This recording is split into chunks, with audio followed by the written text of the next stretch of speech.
en todo el mundo y ha causado millones de muertes en todo el planeta. A ver, ¿cómo se define? Fíjense que no estoy hablando de insuficiencia renal crónica, estoy hablando de enfermedad renal crónica. Ya les voy a decir el por qué.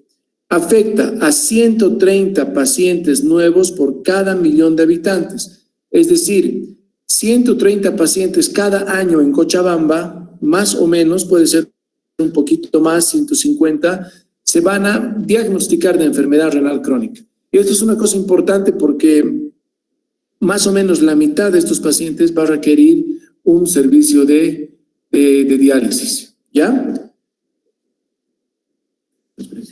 Vale. Ya. Entonces, ¿cómo se define la enfermedad renal crónica? Se define como la disminución gradual progresiva, y esta palabra creo que es importante, irreversible. Ayer cuando hablábamos de injuria renal aguda decíamos que es un cuadro reversible, puede mejorar, puede curarse el paciente, pero cuando ya es crónica no se va a curar, es irreversible. Según las guías que les he ido enseñando, la enfermedad renal crónica se va a definir, vamos a poner el término definir, como el filtrado glomerular menor o igual a 60 ml por minuto por 1.73 metros cuadrados de superficie por más de 3 meses. Esto es importante porque obviamente en una injuria renal aguda también va a disminuir el filtrado glomerular. Y se define como insuficiencia renal crónica. Recién utilizamos el término insuficiente, que quiere decir que ya no funciona cuando el filtrado glomerular es menor a 15. Este concepto, por favor, ténganlo presente. La definición de las guías que digo dice que debe estar el filtrado glomerular menor a 60 por más de 3 meses, pero además debe asociarse una de las siguientes situaciones: que el paciente tenga albuminuria más de 30, que tenga anormalidades en el examen general de orina, que tenga anormalidades electrolíticas, que tenga anormalidades en una biopsia renal o que tenga alteraciones estructurales en una ecografía o en un otro estudio de imagen. Es muy elevada la morbilidad y la mortalidad en esta enfermedad. Y fíjense que lo que les pongo acá, su estadio terminal siempre es fatal. Y eso quiero que me entiendan bien, porque realmente cuando hablamos de enfermedad renal crónica, nosotros decimos que el paciente tiene daño en su riñón,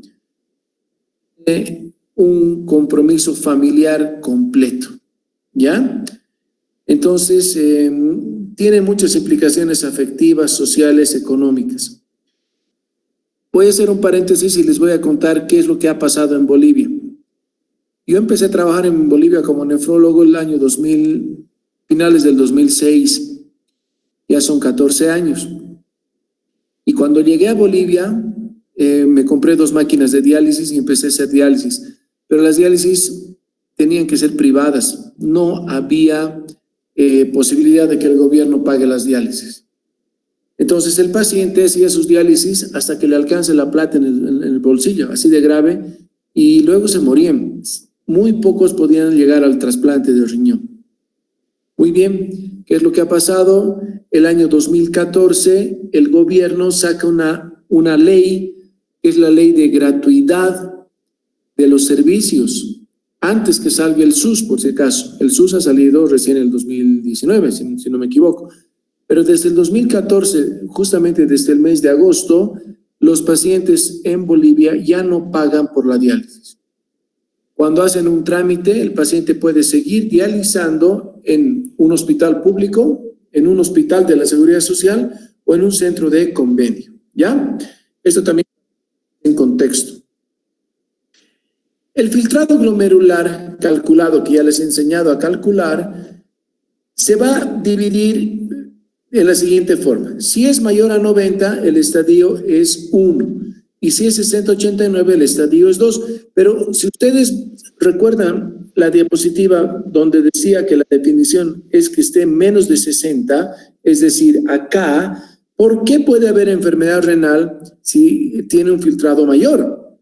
La respuesta es de que si tiene más de 90, estadio 1, o está entre 60 y 89, estadio 2, pero tiene una de las alteraciones que les he mencionado en la diapositiva hace 2 diapositivas, ese paciente es considerado enfermo renal. Obviamente que aquí no hay ningún riesgo, por eso está en blanquito, pero ya hay que prevenir que ese paciente va a ir aumentando o va a ir empeorando su función renal, va a ir progresando. El estadio 3 se divide en 2, en 3A, cuando el filtrado es de 45 a 59, en 3B cuando es de 30 a 44, el estadio 4, o también llamado estadio de prediálisis, es de 15 a 29, el estadio 15 antes de ingresar a diálisis, prediálisis también, pero el estadio 5 es diálisis. Para diferenciar que el paciente esté en diálisis, se le aumenta una D. Entonces, lo correcto es diagnosticar a un paciente ERC o enfermedad renal crónica, estadio 1, 2, 3, 4, 5, y si está en diálisis, enfermedad renal crónica, estadio 5, D, de DEV.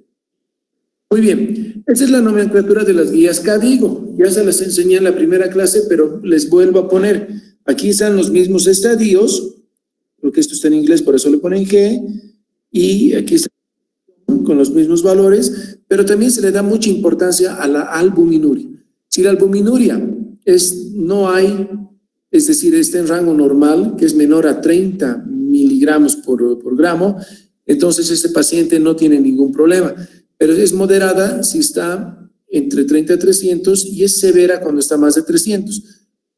A mayor estadio y a mayor albuminuria, el paciente estará en una de estas casillas y si es rojo es un paciente grave. Nosotros tenemos aquí en esta diapositiva los riñones y podemos ver que un riñón normal es bonito, turgente, mantiene su forma de poroto, bien hidratado, brilloso si quieren, así abombado. Ese es un riñón normal. Pero fíjense, este es un riñón verídico de un paciente que se hizo una nefrectomía, pero fíjense el daño renal, cómo el riñón es chiquito, se atrofia, cómo cambia la coloración, etcétera. Entonces, esos son los cambios estructurales. En la fase inicial, o sea, estadios 1 y 2, la hipertensión puede estar no controlada, puede haber la diabetes mal controlada y un examen de orina normal, y nosotros tenemos que pretender que esos valores lleguen a la normalidad. Recién en la segunda fase, es decir, en el estadio 3 a 4, recién va a aumentar la creatinina. Eso quiero que me entiendan también. Si nosotros encontramos un paciente con creatinina de 2, de 3, de 4, por supuesto que está con un filtrado glomerular y con una fase avanzada. ¿Cuál es la etiología de la enfermedad renal crónica? Y esto también es muy importante porque cuando nosotros tenemos un paciente con una de las enfermedades que les voy a decir, entonces tenemos que hacer algo. Las principales causas son diabetes mellitus e hipertensión arterial, como ya les he dicho. Esto que ven acá es el síndrome metabólico, que es la asociación de hipertensión, de diabetes, de dislipidemia, de obesidad, de hiperuricemia y de enfermedad renal. Si ustedes se fijan en la calle, hay muchos de estos pacientes que están caminando. Yo les digo el síndrome del chofer de autobús, porque realmente en nuestro medio son más o menos así, ¿verdad? Son gorditos. Eso es porque están sedentarios, manejan el auto todo el día y además en cada parada le meten pues un plato de chicharroncito, ¿no es cierto? Pero esto no es bueno. Entonces, esta es otra causa de enfermedad renal crónica. Luego vienen las glomerulonefritis, que pueden ser primarias, todas las que ven acá, ya les van a hablar de esto en la siguiente semana, que pueden ser secundarias, nefropatía diabética, lupus, amiloidosis, VIH, etc. Otras causas de enfermedad renal: la uropatía obstructiva, las citus crónicas, las enfermedades tubulointersticiales, nefropatía por analgésicos, tuberculosis, riñones poliquísticos, obstrucción de vías urinarias, es lo mismo que uropatía obstructiva, enfermedades vasculares y litiasis renal. Cualquiera de estas causas puede llevarte a la enfermedad renal crónica y a la diálisis. La enfermedad renal. La clínica de la enfermedad renal es muy variada. Siempre les digo a los estudiantes que estudiar enfermedad renal crónica es como leer un tomo del Farreras. Así es, ¿ya? Porque es una enfermedad sistémica y va a afectar a todo. Vamos a empezar desde arriba. Los ojos, el paciente con enfermedad renal crónica. Fíjense que la clínica aparece cuando el filtrado glomerular está en estadio 3B, recién, antes no va a aparecer. Ojos rojos, ardor ocular, esa es la famosa piel del renal crónico ya avanzado, se llama escarcha urémica, donde es una piel seca, agrietada, que tiene esas pequeñas descamaciones en todo lado, les causa mucho prurito, ¿ya? La palidez. Cuando ustedes vayan a ver un paciente renal, siempre revísenle las conjuntivas, las mucosas, el color de los pliegues, de las manos, de las palmas, etc. Y van a ver que siempre hay palidez. Pueden haber manifestaciones de uremia como la pericarditis y un frote pericárdico a la auscultación, o pueden haber manifestaciones clínicas y electrocardiográficas de la hiperpotasemia como es la T-picuda. Fíjense acá. Pueden haber dilatación del corazón y derrames por derrames pericárdicos, pueden haber dolores articulares y huesos débiles. Acuérdense de eso. Bueno, un síntoma importante de la enfermedad renal crónica es la anemia. ¿Por qué tiene anemia la enfermedad renal crónica? Principalmente por el déficit de eritropoyetina. Ya les he dicho que la eritropoyetina se forma en las células intersticiales de la corteza del riñón. Y obviamente un paciente urémico, un paciente con enfermedad renal crónica avanzada, por supuesto que pierde el apetito y al no comer bien va a tener déficit de vitamina B12 o de ácido fólico. Entonces, fíjense que la anemia es una de las cosas más importantes en la enfermedad renal crónica porque es lo que más síntomas le va a dar al paciente. Existen anemias desde el estadio 3B. Acuérdense de esto.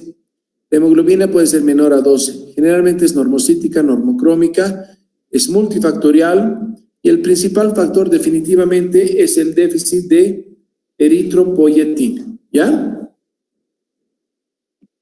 Muy bien. ¿Qué es lo que va a pasar cuando un paciente renal tiene anemia? Y esto también es muy importante que nosotros veamos porque realmente cuando se ha intervenido sobre la anemia, los pacientes renales crónicas han tenido una mejoría importante. Ha sido el boom, ¿ya? Entonces, ¿qué pasa cuando un paciente renal crónico tiene anemia? Primero, estos son estudios que les voy a ir pasando ya demostrados. En un estadio avanzado de enfermedad renal, la anemia se asocia con alteraciones de la hemostasia y anormalidad plaquetaria. Eso es una cosa importante. Las plaquetas no disminuyen en cantidad, pero son de mala calidad. La anemia en la enfermedad renal crónica está asociada a un riesgo de bacteremia, o sea, son susceptibles a infecciones. La anemia también afecta en el normal funcionamiento del área cognoscitiva, es decir, el paciente que tiene anemia puede estar distraído, puede estar desorientado, no se ubica las cosas, etc. Cuando uno evalúa la anemia en un paciente renal crónico, tenemos que entender de que es importante valorar las características morfológicas. Es anemia microcítica, normocítica, macrocítica, como ya les he explicado. Si la anemia es desproporcionada al estadio de la ARC, es decir, cuando está en el estadio 3B, la anemia debería ser leve a moderada, pero si es una anemia muy grave, muy baja su hemoglobina, a lo mejor tiene un segundo trastorno, ¿ya? Y siempre hay que ver que la anemia sea aislada. Si es aislada es probablemente por la enfermedad renal y punto. Pero si viene acompañada de leucopenia o trombocitopenia, es necesario descartar otras causas. Y fíjense esta lista que les pongo así, no vamos a leerla toda, pero muchas otras causas de anemia existen. Por eso, siempre que el paciente renal llega para una evaluación, el médico tiene que pensar en todo, en todo. Por eso es muy importante la medicina interna, ¿ya? ¿Cómo se evalúa la anemia? Primero, índices hematométricos para saber de qué tipo de anemia hablamos. Hay que hacer recuento de glóbulos blancos y plaquetas. Hay que medir ferritina para descartar que no sea una anemia ferropénica. Y el índice de saturación de transferrina para ver si no hay que darle suplementos de hierro, ¿ya? También es importante en la enfermedad renal considerar que el paciente tiene alteraciones de la vitamina D. ¿Recuerdan esto que les he mostrado el otro día?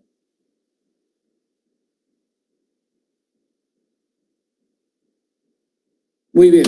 Entonces, como ven ustedes, el sol en la piel forma la vitamina D1, la vitamina D1 en el hígado forma la vitamina D2, la vitamina D2 en el riñón forma la vitamina D3 o activa, la vitamina D3 en el intestino absorbe calcio y fósforo, ese calcio y fósforo se depositan en el hueso y hacen que el hueso tenga más estructura, estén fortificados, porque las estructuras minerales son en base a calcio. Y por último, las hormonas paratiroideas regulan el calcio plasmático para que ese calcio lo necesitamos para contracción muscular, contracción cardíaca y otras funciones, coagulación, etcétera, ¿no es cierto? Entonces, ya les he dicho el otro día, ¿qué pasa si no tenemos riñones o si hay una enfermedad renal crónica? El calcio no se va a absorber, va a salir calcio del hueso y la PTH va a tener que elevarse gracias a una hipertrofia de las glándulas paratiroides. Todo esto se denomina enfermedad óseo-mineral o también conocida como hiperparatiroidismo secundario. Secundario, hiperparatiroidismo, porque han crecido, secundario a la enfermedad renal crónica. ¿Cuál es el tratamiento de la enfermedad renal crónica? Primero, nosotros debemos pensar en que a un paciente se le puede ofrecer, si está en estadio 3B o 4, solamente disminución de la progresión. Es muy importante que nosotros alertemos a los pacientes y que les digamos que una enfermedad renal crónica generalmente va a ir a más. Y la mayoría de los pacientes con enfermedad renal crónica ya establecida van a terminar en diálisis y van a requerir de un trasplante de riñón. Sin embargo, ese periodo de llegada al trasplante nosotros podemos aumentarlo gracias a algunas intervenciones que podemos hacer para disminuir la progresión. ¿Qué podemos hacer? Digamos, ¿podemos disminuir la proteinuria? Sí, porque existen fármacos antiproteinúricos, como el losartán, el enalapril, o los IECAS o los ARAS, ¿no es cierto? Que son sus grupos. ¿Podemos mejorar la hipertensión arterial? Sí, con antihipertensivos. ¿Podemos mejorar la dislipidemia? Sí, porque existen medicamentos. ¿Podemos mejorar la obesidad? Sí, porque el paciente con una dieta adecuada y aumento del ejercicio puede disminuir de peso. ¿Podemos actuar sobre alteraciones del metabolismo óseo mineral? Sí, porque existen medicamentos que van a disminuir los niveles de PTH, como es la vitamina D3. Si el riñón no forma la vitamina D3, nosotros tenemos que darlo para que esa vitamina D3 aumente la absorción de calcio, y al aumentar la absorción de calcio va a disminuir la formación de PTH de la paratiroides, ¿no? Y podemos ver la influencia de una IRA en una ARC, de una injuria renal aguda en una enfermedad renal crónica. Esto también es importante y por eso una historia clínica debe estar siempre bien realizada. ¿Ha tenido antecedentes? Si no le preguntas, posiblemente hace 5 años un paciente tuvo una injuria renal y no se va a acordar. Hay que preguntar. Bueno, ¿cuándo progresa la enfermedad renal crónica? Cuando la hipertensión arterial no se controla, cuando la diabetes no se controla, cuando no se corrige la obesidad, cuando el paciente no cumple la dieta y cuando no hay un efecto antiproteinúrico óptimo. ¿Qué es lo que pasa en Cochabamba, Bolivia?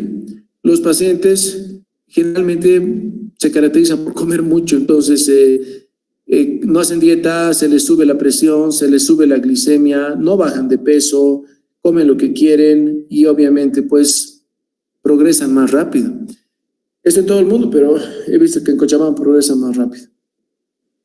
Entonces, para la proteinuria, nosotros tenemos que tratar de que disminuya lo más que se puede. Para esto hay que dar yecas o aras, pero nunca en forma combinada. Hace unos 7 años se empezó a hablar de la asociación de losartán y enalapril como efecto antiproteinúrico importante, pero se vio que la asociación fue negativa porque se le subía el potasio y muchos pacientes se morían por arritmia, ¿no es cierto? Entonces hay que dar un yeca o un ara. Nunca combinarlos, por favor, ¿ya?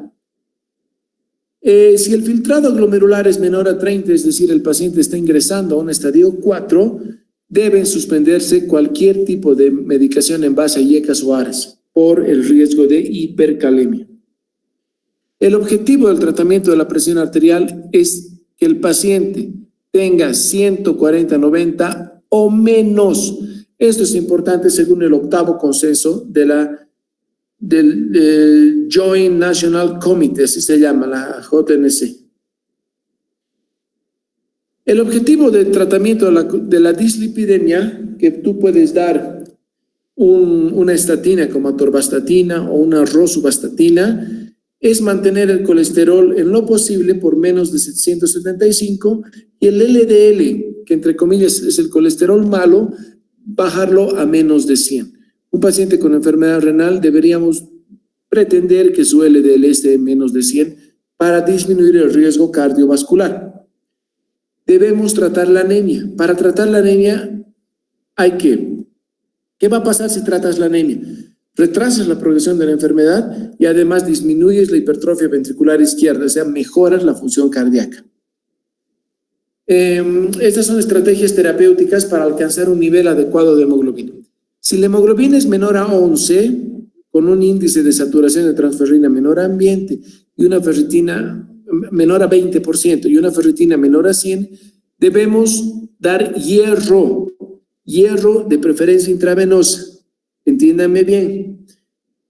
¿Ya?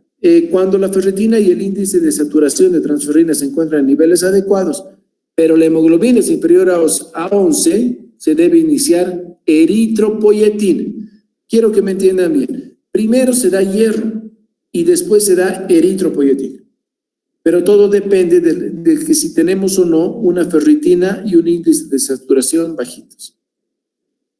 ¿Qué niveles deseamos de hemoglobina para nuestros pacientes? La hemoglobina no debe ser inferior a 10, pero tampoco debe ser superior a 12. ¿Por qué? En pacientes en diálisis con hemoglobina superior a 12 se han visto fenómenos trombóticos y hemos visto pacientes que se han infartado estando en diálisis. Por eso siempre es mejor mantener entre 10 a 12% de hemoglobina. Ustedes me dirán, pero si 12 no es lo normal para Cochabamba. Evidentemente, pero con 12 un paciente está muy bien, ¿ya? Y así le disminuye ese riesgo de trombosis. ¿Qué otras cosas podemos hacer? Para las alteraciones osteometabólicas, primero, dar suplementos de calcio, porque el calcio va a estar bajito. Segundo, dar vitamina D3, para que se absorba más calcio del intestino. Si el fósforo es muy alto, se debe dar un quelante de fósforo, como el Sevelamer, que existe ese medicamento ya en Bolivia, o se puede dar un calcimimético. Este calcimimético es un medicamento que va a ir a ocupar los receptores de calcio de la glándula paratiroidea, simulando que el paciente tiene una concentración plasmática de calcio elevada. Muy importante. Y por último, algo que no ha llegado a Bolivia todavía, pero es el uso de vitamina D intravenosa. Hay un medicamento que se llama paricalcitiol. Muy bien. Cuando nosotros tenemos un paciente con enfermedad renal crónica en estadio 5, hay que ofrecerle un tratamiento que se llama tratamiento de sustitución o de reemplazo de la función renal. Y esto se hace de 3 maneras. Técnicas de diálisis, que son hemodiálisis o diálisis peritoneal, que vamos a hablar mañana, Y la mejor opción es el trasplante renal, del que vamos a hablar el viernes. Eso es todo por hoy. Voy a dejar de compartir. Vuelvo a la clase. ¿Qué les ha parecido la clase? A ver, ¿alguna pregunta, alguna sugerencia, alguna aclaración? Les cedo el micrófono. ¿Están ahí? Hola. Ah, qué bueno. ¿Alguien quiere preguntar algo? Está programado hacer la clase de diálisis, hemodiálisis y diálisis peritoneal. Es una clase interesante porque realmente cuando yo estaba de estudiante no me dieron esta clase. Y luego yo fui nefrólogo. Y cuando empecé a hacer la residencia de nefrología y vi una máquina de diálisis, dije, Dios mío, ¿qué es esto? No quería ni acercarme a la máquina por miedo a que se pare la máquina, ¿me entienden? Es complicado, pero ya van a ver que tiene su ciencia, pero que todo se puede.